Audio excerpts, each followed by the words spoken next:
E aí, galera, voltando com mais um Diário de um Gordola.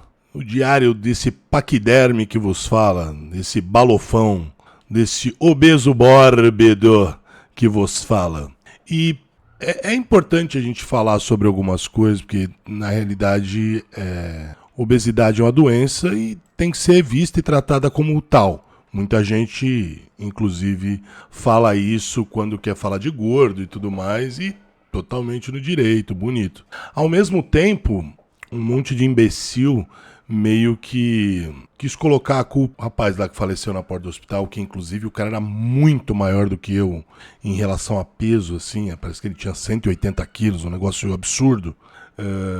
E colocaram a culpa no rapaz por ter passado em 4 hospitais e nenhum ter uma maca que suportasse o peso dele.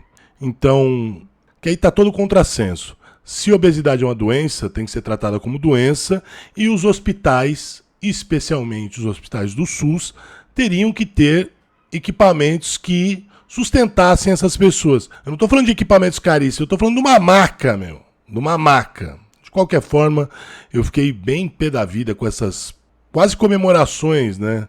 Porque esse pessoal é muito tosco, na verdade. Essas pessoas são todas ridículas. Então, voltando ao assunto obesidade e doença,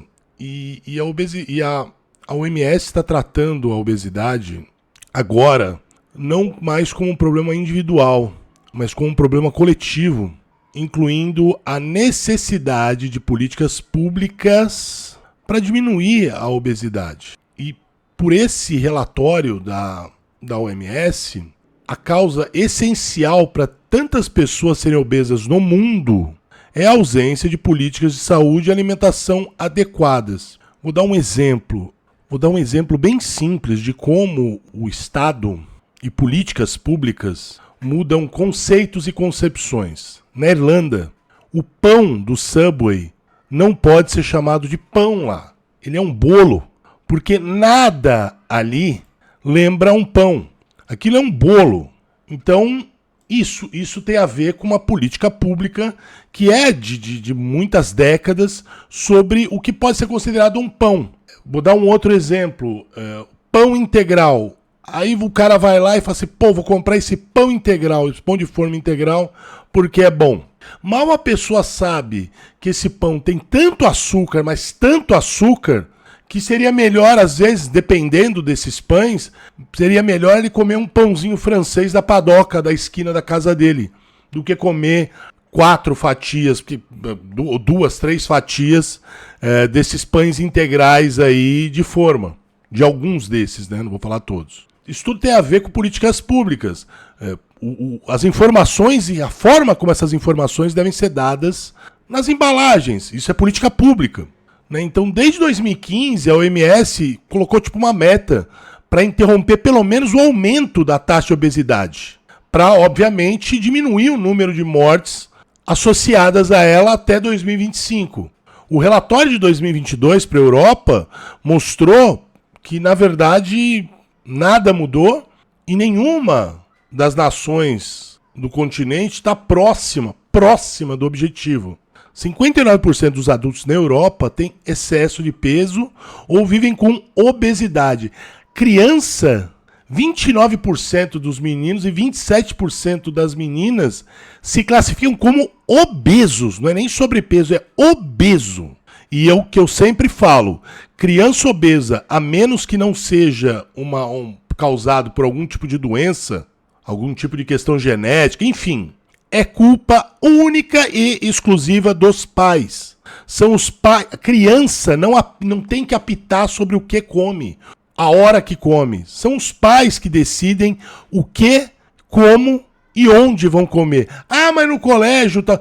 Você não tá falando que o moleque chega no colégio e come um pacote inteiro de Oreo, de Negresco, sem os pais, sabe? Que ele pegou do amiguinho. Um amiguinho dele vai dar o pacote inteiro.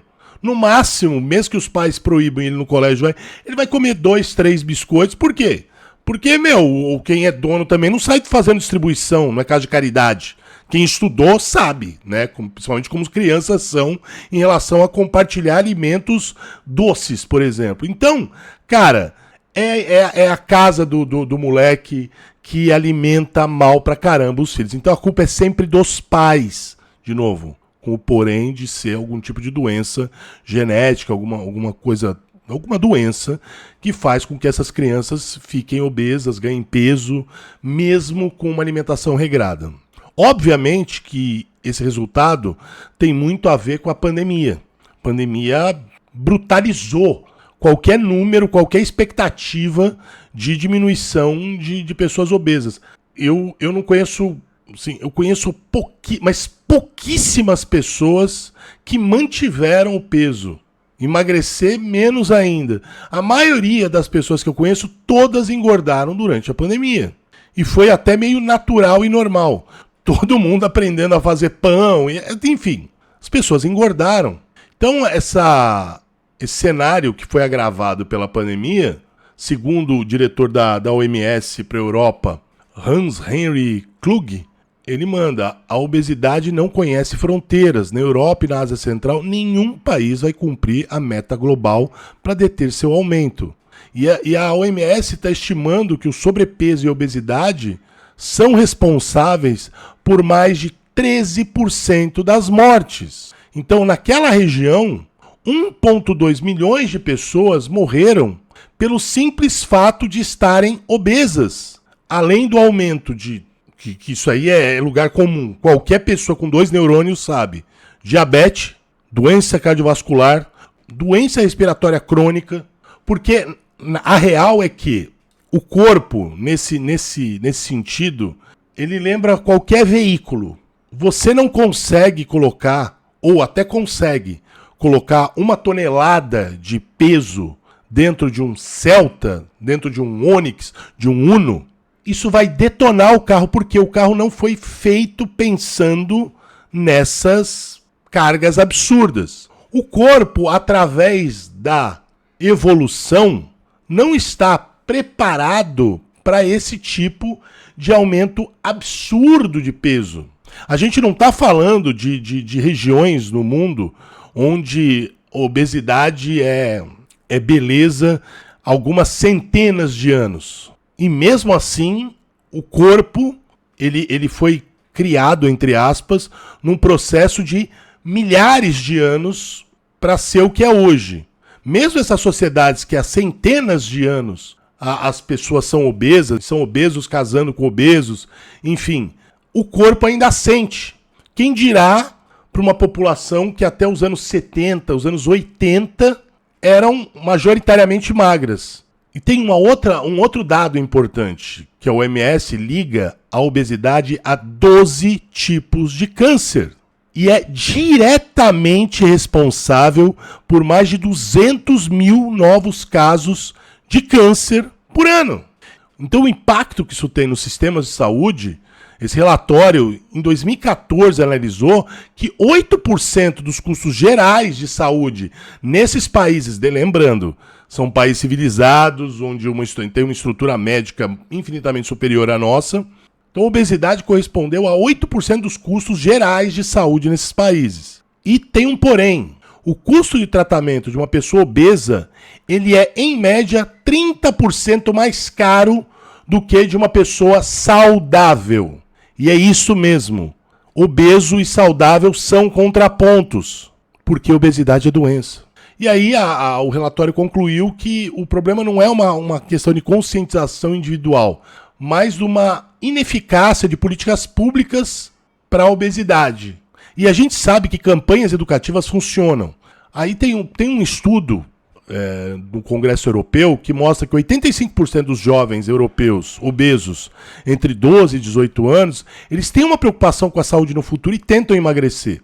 E aí a pesquisa foi realizada com mais de 5 mil jovens de várias nacionalidades europeias, mostrou que apenas 31% desses adolescentes sentem-se à vontade de falar com um profissional de saúde sobre essa questão. E 24% dos obesos não sabem que são doentes. De novo, políticas públicas educacionais funcionam para qualquer coisa. Vou dar um exemplo que é tosco, mas mostra. Em São Paulo, até os anos 80, era comum os cruzamentos de semáforo ficarem entupidos no horário do rush. Porque o cara via que o farol estava verde, ele avançava, mesmo sabendo que o farol ia fechar e ele ainda continuar no meio do cruzamento. Por quê? Se ele não fizesse isso, a pessoa que estivesse no outro cruzamento faria, e aí fica aquele negócio, se eu não faço, o outro faz. E o trânsito, você pegava em bairros, como, por exemplo, que eu morei na minha infância ali no Itaim Bibi, o trânsito era infernal. Mas infernal. Para você andar assim, 1 quilômetro, você gastava, sei lá, 20 minutos, às vezes, por conta disso. E o que é isso? Pura falta de educação, pura falta de empatia, pura falta de noção de que o que você está fazendo não prejudica só a você, não prejudica só o outro, prejudica a todos. E aí a prefeitura, na época, começou uma campanha, eles colocavam umas meninas, uns moleques, com uma vara com pare. Aí, quando o sinal estava amarelo, pá, colocava. E foi assim indo. Depois, aí também teve a parte... isso teve aliado à parte educacional das multas, né? Mas foi posterior, em que quem interrompe um cruzamento toma multa. Mas, basicamente, começou e mudou isso com educação, campanhas educacionais. Porque não tem como ter policial. Na época não tinha tanto radar. E não tem que ter como ter tanto policial, tanto agente da CET para multar tanta gente assim. E foi uma questão educacional mesmo, que fez com que as coisas mudassem. Hoje o trânsito acontece o seguinte, o sinal está verde, a pessoa vê que a possibilidade, se o carro da frente não andar, o que atravessou o cruzamento, ele vai travar ele simplesmente fica parado. Se o carro lá, já no outro lado do cruzamento, segue o caminho, ele acelera e vai. Mas é a coisa mais difícil do mundo, é você ver um cruzamento fechado por um carro, e quando isso acontece, é que agora não dá mais para ver tanto, quando isso acontecia, quando você olhava, normalmente a placa não era da cidade de São Paulo, era de outro lugar. Porque a pessoa... Isso foi uma campanha pública, uma campanha educacional. Tudo funciona desde que seja investido em educação. E a questão da obesidade não é diferente. E não sou eu que estou falando, é a OMS. Mas qualquer pessoa sensata entende e sabe que isso é uma verdade. Então é isso aí. Deixa aí um comentário aí. Se você tem aquele amigo que, assim como eu, é um obeso mórbido, um gordão, um balofão, que tem uma dificuldade absurda de arrumar uma bermuda para usar, um short de praia, uma camisa, pede para se inscrever aqui no canal. Vamos todo mundo perder esse pezinho juntos. Vamos todo mundo ficar saudável. Então é isso aí, até a próxima.